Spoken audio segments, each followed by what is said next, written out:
ಒಂದು ಸಾಮಾನ್ಯ ಕರ್ನಾಟಕ ರಾಜ್ಯ, ಕನ್ನಡ ಮಾತನಾಡುವ ಜನರು ಪ್ರಧಾನವಾಗಿ ವಾಸಿಸುವ ಪ್ರದೇಶವಾಗಿದೆ. ಇದು ಪೆನಿನ್ಸುಲರ್ ಭಾರತದ ಪಶ್ಚಿಮ ಮಧ್ಯ ಭಾಗದಲ್ಲಿ ನೆಲೆಗೊಂಡಿದೆ.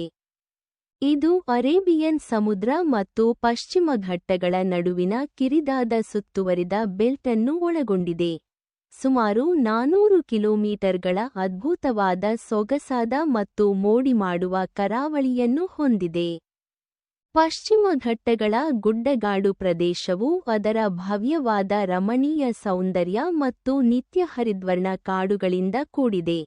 ದಕ್ಷಿಣದಲ್ಲಿ ವಿಶಾಲವಾದ ಅಲೆಗಳ ಭೂಪ್ರದೇಶವನ್ನು ಹೊಂದಿದೆ. ಉತ್ತರದಲ್ಲಿ ಏರಿಳಿತದ ದೇಶವು ಏಕತಾನತೆಯ ಭೂದೃಶ್ಯದಿಂದ ಆವೃತವಾಗಿದೆ. ಕಪ್ಪು ಮತ್ತು ಸಮೃದ್ಧವಾದ ಹತ್ತಿ ಮಣ್ಣು ಮತ್ತು ದೊಡ್ಡ, ತೆರೆದ ಮರಗಳಿಲ್ಲದ ಗದ್ದೆಗಳಿಂದ ಕೂಡಿದ ಅಂತ್ಯವಿಲ್ಲದ ಸ್ಫಟಿಕದ ಪ್ರಸ್ಥಭೂಮಿ.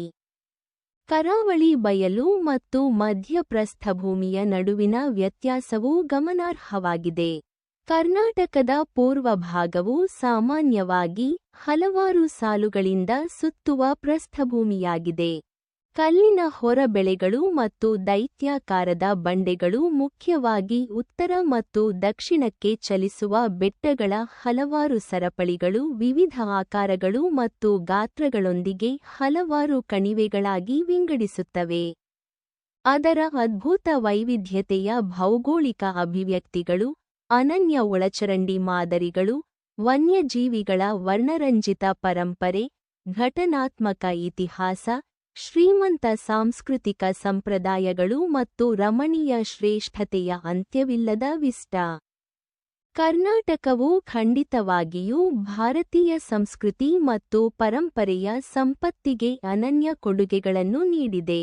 ಸಾಹಿತ್ಯ, ಲಲಿತಕಲೆ ಮತ್ತು ಧಾರ್ಮಿಕ ಮತ್ತು ಆಧ್ಯಾತ್ಮಿಕ ಕ್ಷೇತ್ರಗಳಲ್ಲಿ ಅದರ ಸಾಧನೆಗಳು ಸಮಾನವಾಗಿ ಮಹತ್ವದ್ದಾಗಿವೆ.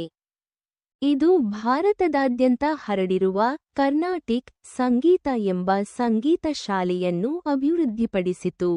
ಚಾಲುಕ್ಯ, ವೇಸರ, ಹೊಯ್ಸಳ ಮತ್ತು ವಿಜಯನಗರ ಎಂಬ ವಾಸ್ತುಶಿಲ್ಪ ಮತ್ತು ಶಿಲ್ಪಕಲೆಗಳಲ್ಲಿ ವಿಶಿಷ್ಟ ಶೈಲಿಗಳು ಕರ್ನಾಟಕದಲ್ಲಿ ಅಭಿವೃದ್ಧಿ ಹೊಂದಿದವು. ಮೊಟ್ಟಮೊದಲ ಹಿಂದೂ ಬಂಡೆಗಳಿಂದ ನಿರ್ಮಿತವಾದ ದೇವಾಲಯಗಳು, ಗುಹೆ ದೇವಾಲಯಗಳು ಕರ್ನಾಟಕದಿಂದ ಕೂಡಿದ್ದವು. ಐತಿಹಾಸಿಕ ಆಸಕ್ತಿ ಮತ್ತು ಪೌರಾಣಿಕ ಗ್ಲಾಮರ್ನಿಂದ ತುಂಬಿರುವ ಹಲವಾರು ಸ್ಥಳಗಳು ಮತ್ತು ಪವಿತ್ರ ಮತ್ತು ಸುಂದರವಾದ ಪಟ್ಟಣಗಳು ಅಲ್ಲಲ್ಲಿ ಕಂಡುಬರುತ್ತವೆ. ಮಾತನಾಡಲು ಅಲ್ಲ. ಒಂದು